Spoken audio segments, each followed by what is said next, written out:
The Jazz Spotlight, episode number 9.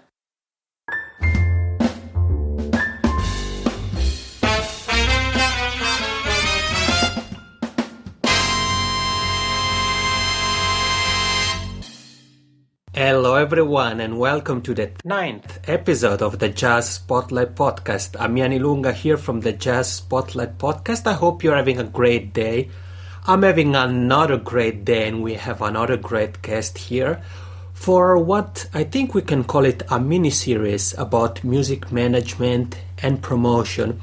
You might remember from episode 8 we had Christoph de Gelt who talked about music management and bookings, and he shared the story of the Gelt Productions and what they do, and he also gave up some tips for both people in his business but also for artists. So if you want to know more about that episode, head over to thejazzspotlight.com/episode 8. Today we're gonna continue with the second part of our mini-series and we're gonna talk about music promotion, PR, and we have a great guest here. It's with pleasure that I introduce Annette Vinther Hansen. Hey Annette, how are you today? I'm doing fine, thank you. All right. Everything good there in Copenhagen? Yes, okay. The weather is very gray today. We're waiting for some sunshine. All right, let's hope you get it soon. Let's get started because like always, we have so many interesting things to talk about, and I'm sure that people are really eager to learn about music promotion and booking. So let's dive right into it. Annette is the founder, is the owner of AVH Productions, a booking agency, a promotion agency that has a roster that features a lot of great artists and promotes some of probably the best contemporary jazz artists. So tell me, Annette, how did you start with AVH Productions? Well, I started a long time ago, and actually I started in the small, working with some friends from South America, from Chile and Argentina. Mm-hmm. And I just started to help them, you know. They were refugees living in Europe, and I started to make some small concerts just to help them out. And one day I said, okay, I'll try to see if I can earn some money out of all this work I'm doing, you know. Mm-hmm. So I started to work with more Cubans, and I started to work with all the salsa Cubans, artists from Cuba, all of them. And for now, and after that, I started to work with Los Van Van for many years. Los Van Van is Cuba's biggest and most famous salsa group, actually. Okay, but now I can see from your website that the roster, if we can call it roster, of artists you've working with includes artists from all over the world, from the States, from Latin America, and not only from jazz, but also from funk and soul.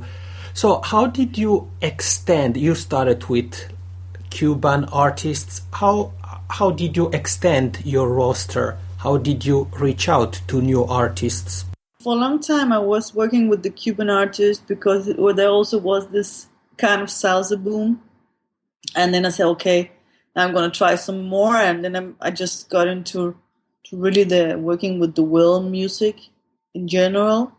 And I started to reach out for artists like Angelique Kidjo, Salif Keita, Khaled, Shep Khaled, Youssou N'Dour. But that's like the big line in the world music. Mm-hmm.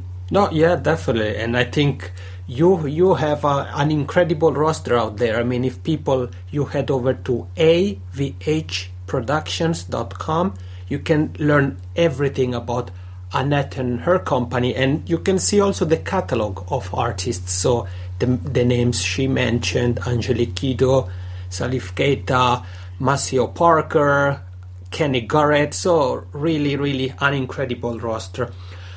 Tell us a little bit, Annette, about the music promotion aspect of what you do. So how do you look for venues for the artists of your catalog? How do you find new places for them to perform at? Well, mostly for now, I'm mostly working in Scandinavia, and sometimes I do like Switzerland or Germany, but mostly, well, I don't know if I know everybody in Scandinavia, but I know a lot of places. So yes. Okay, and when you started out, because obviously now you've been in business for many years, you have an important position, and I imagine a big network. Or when you started out, how did you build your network? And also today, how do you keep your network and how do you make it larger? I assume you use maybe Facebook or you have a newsletter. How do you do these things? No, I mean, I use the internet. I just I sit with the computer, use the internet, look for places, and sometimes I find new places, and it takes a lot of time. Um, and also it changes sometimes which kind of artist you're working on. And now I'm working. I'm doing the Harlem Spirit of Gospel tour for this winter as well. Mm-hmm. So for this December, so I'm trying to look out for new places, and yeah. And when you look for places, what is it that you look? Because in Scandinavia there are so many different music clubs, music venues, concert halls. What are the things that you look at, or what are some of the things that you look at? Well, what do you mean? I look at the capacity and mostly that, and if they can pay the artist, and yeah, that's it. Okay, and you like, because what I meant is, for example, you look only for kind of concert hall or even jazz clubs or even jazz festivals or music festivals. Yeah. I work with jazz festivals, or normal festivals, normal venues, jazz clubs, cultural houses, concert halls. You know. Hmm. So pretty much like a different kind of venues. And how do you do? Is there some resource you use when you're looking for music venues? Is there some specific website, like can be the European Jazz Network, or how do you look for venues and then choose the venues to contact? Well, I don't do that. I mean, I just try and I send an email to see if they're interested. You know. Mm-hmm. Okay, so really basic approach. You just look for the venues in the specific cities and you make contact with them and see what kind of schedules they have and if it can work out. I see. And about artists, you are working with quite many artists, and I'm sure that you probably also sometimes getting email or Facebook messages from artists that would like to be represented by AVH Productions. What advice would you have for musicians who are looking for PR agencies and music management agencies? What they should do? Ooh, I mean, I think they should just continue and and try to make some good art that are special. And I mean, what is art nowadays? Mm-hmm. Uh, I think they should be like original and try to improve that talent by getting better quality and also, I mean, I think some kind of, if we're talking about really art, they should express what they feel and or what they think about. Mm-hmm. So that's some kind of special message or something. And in terms of promotion, what is it that in which way you think artists should promote themselves? Obviously, they should have a website, maybe social media. What do you think it's a good way for musicians to promote themselves online? Well, the best is, of course, having a website and then going into having a Facebook page and personal page, and a lot of artists has that nowadays. Hmm. Yeah, and of course they make songs and put them on YouTube, and we're talking. You mean you're talking about unknown artists? Yes, can be unknown artists or people who are just starting out. Yeah, yeah. People who are just starting out, they should definitely promote themselves a lot in the social medias, and yes, of course, if they can come into the TV media, it's even better. So you want to make that message clear that of course social media is powerful, but also a more traditional media like the TV is still really important when it comes to promotion. Yeah, of course, and radio too. Hmm. And this is a bit of a tricky question, but how can an artist get press coverage, be it TV or radio or even newspaper? What tips do you have? Well, maybe they need a manager or a media consultant to work with. Normally there is a manager, and the manager take contact to a media consultant that have the contact to all the medias. Hmm. Or normally they pay for that, or if it's very interesting or special, they can in occasion come into a TV program. Hmm. Yeah, I see.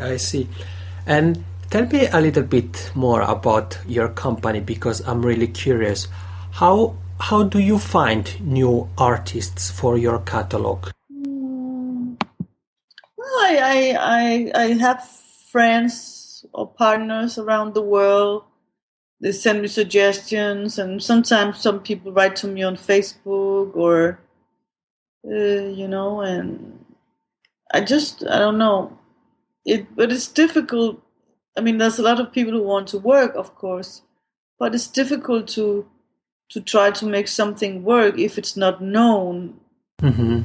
or if it's not known, it has to be like, ooh, or something that sells good, you know. Yeah. And then they have to have a low price, and yeah. So a combination of factors. And you mentioned also earlier that you have people that you know all over the world, so you have an international network. And how do you carry this on? For example, if you participate at music festivals, how do you how do you promote AVH productions when you're at a music festival? Yeah, sometimes we go to these music fairs and make contact to different festivals and promoters. So you go there and you talk to people and you have your card. Hmm. Uh, but finally, a lot of, yeah, it goes fast and people knows you. Yeah, yeah. And on episode 8, Christoph the Gelt said that sometimes when people think about music managers, agents, PR people, there is a bit this kind of bad reputation. You are in that business, so tell us, is it really that bad? How people sometimes say? In the music business? Yes, like that sometimes say that but managers and PR agents are those that that make the things. They make it sounds like a negative thing, but from what you are telling, it sounds like a very great and interesting job. Yeah, I think the music business in the world is one of, I think I read somewhere, is the third biggest business in the world. Mm-hmm. The music industry. That we were talking about concerts. Well, now it's not CDs anymore, but iTunes and everything. Mm-hmm. So, I mean, somebody must earn the money. And for me, I find it interesting. I think I like art in general. And I don't, and I work for myself, so I'm a free to do what I like. Mm-hmm. More or less. Sometimes I have to work a lot. I'm not free. Yeah. But I like in general. I like business. I like selling. I like to do that, but it's not so easy as you think. There's a lot of competition and a lot of things going on. But that's great. It's Yeah. So if some people can have a great time, and I'm in a part of that, that's nice.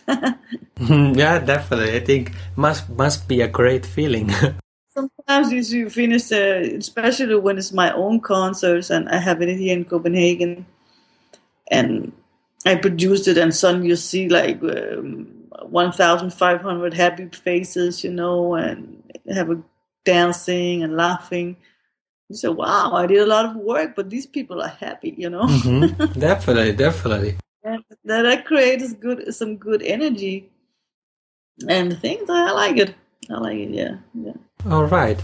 And talking about the monetary aspects of music, so the business, the money side, you mentioned iTunes. So even though CDs are not selling as much as they were in the past, there are still websites like iTunes or Amazon's or Spotify where people can still promote their music, can still earn some money for the music. What do you think about places like SoundCloud where people can promote their music for free? Do you think it's a good strategy to promote your music for free, or is it a bit of a risk because then there is the risk of not earning by promoting your music for free? Where do you think is the right limit between promoting your music for free and promoting your music on Amazon, iTunes, so that you actually make money as a musician? Well, I don't know. I don't know. I don't know. I don't know much about this actually. Mm-hmm. I think it depends on a little bit on the artist. Yeah. You have to be careful what you do. So. Mm-hmm. I see. And Christophe de Gelt on episode 9, he talked about music management and booking and how he has changed since there is the web. So he said that back in the days they were using fax and they were sending faxes all over the world, and now they have website, they use social media. Obviously you have a website. What other channels you are using to promote your business and the artists that you work with? I use a lot of Facebook. Mm-hmm. It's like a very active media to inform people about my concerts. Mm-hmm. And what is the Facebook page? If for people that are listening, where can they find you?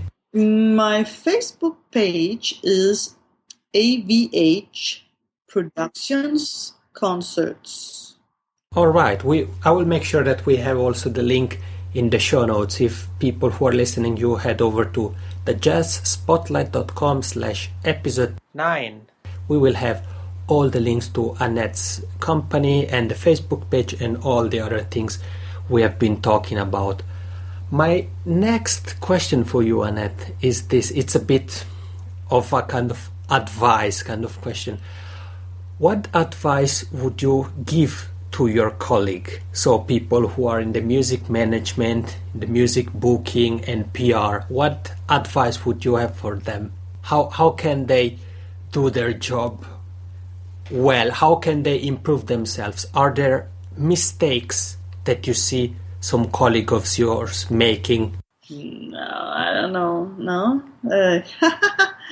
I think that sometimes we have to try to remember that we are talking about, sometimes put the music before the power and the money. And we're not talking about who has the most power, who has the most money, but also let the music be before that and the human part be before all that. Mm-hmm. Try to do that. Yes. That's really nice. Pretty deep, but I like it.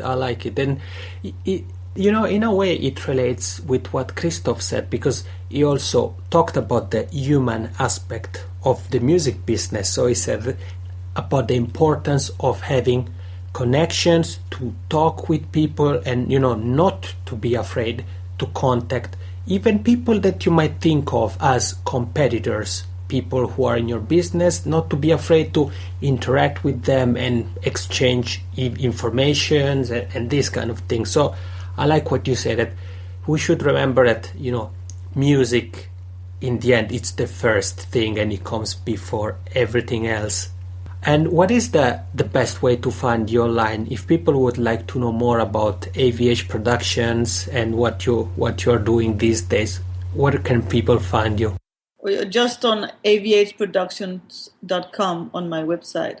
And then also on the Facebook, you said that you're really active on Facebook as well. Yeah, AVH Productions concerts, and I'm in Copenhagen. All right, so if you ever happen to be in Copenhagen, or if you're thinking about Scandinavia, touring in Scandinavia, now you have an additional options to those who are out there. Would you like to tell us a little bit about your own concerts? How does it work? Well, I contact the artist, I make a contract, and I contact the venue. Well, first I have to know if the venue is available. Mm-hmm. And then I start to make the promotion, and I start to make Facebook event and promotion on my site, etc. And then I need to make some flyers and some posters and try to get it in the radio and then I get flyers every time there's an event around this kind of music. You have to put out flyers and Mm-hmm. Yeah, it's still really important. Yeah. The off-site part of the business. So, like you said, flyers, or posters, radio. Yeah, and about the online part of it. So you said you're really active on Facebook, and you mentioned also your website. Do you write some press release, or you have a newsletter, or you write some article? How do you promote your concerts? I'm a press release, yeah. Mm-hmm. Okay, press release, and then you send it to the local media in Copenhagen. Yeah. Okay, that's really interesting. All right, Annette, thank you so much for being on the podcast and sharing your story. This was Annette Vinther Hansen. Once again, Annette, thank you so much.